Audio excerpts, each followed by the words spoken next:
Map pointing করার সময় ইতিহাসে কোন কোন বিষয়গুলোর প্রতি তারা নজর দেবে?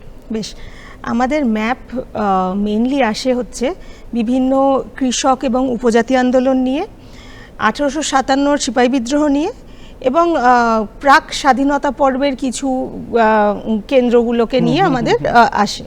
তো আমরা যদি পড়ার সময়, আমি সবসময় আমার স্টুডেন্টদেরও বলি, পড়ার সময় যদি আমরা ম্যাপটার সাথে রাখি, ধরুন আমি উপজাতি বিদ্রোহ দেখছি, বেশিরভাগ উপজাতি বিদ্রোহ কিন্তু রাজমহল পার্বত্য অঞ্চল, বর্তমান যেটা ঝাড়খণ্ড রয়েছে, কৃষক বিদ্রোহ বর্তমান পশ্চিমবঙ্গ এবং বাংলাদেশের কিছু অঞ্চল, এগুলো কিন্তু আমরা সেন্টারগুলো দেখতে পাবো।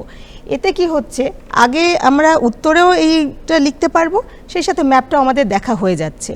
তো দুটো ডিলিট করে পড়লে টাইমটা অনেকটা কম লাগে আর কি। মানে পড়ার সময় বলছেন ম্যাপটা সাথে রেখে পড়তে, অবশ্যই। এবং লাস্ট মুহূর্তেও যখন তারা দেখবে, যখন পড়ছে সঙ্গে ম্যাপগুলোও থাকুক, একবার চোখ বুলিয়ে নিল, আবার পরে একবার নয় পরীক্ষার একদম আগের দিন যখন সময় পাচ্ছে, ছুটি সম্ভবত আছে, তখন সে ম্যাপগুলো, শুধু ম্যাপগুলো একবার দেখে নিতে পারবে।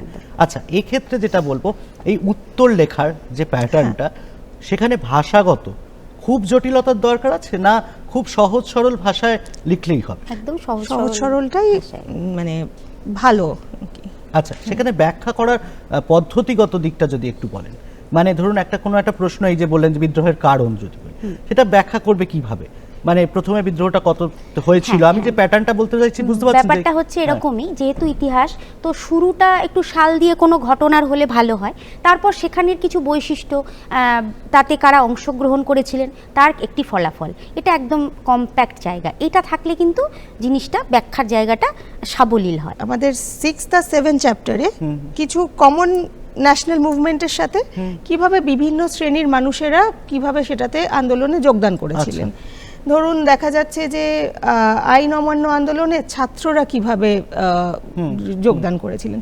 সেক্ষেত্রে আমরা কিন্তু আইন অমান্য আন্দোলন কবে হয়েছিল এবং গান্ধীজির নেতৃত্বে এই আন্দোলনটা হয়।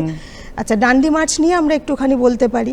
তারপরে ছাত্রদের যে পার্টিসিপেশন কীরকম ছিল, কয়েকটি ঐতিহাসিক ঘটনা আমি এখানে উল্লেখ করলাম তারিখ সহ।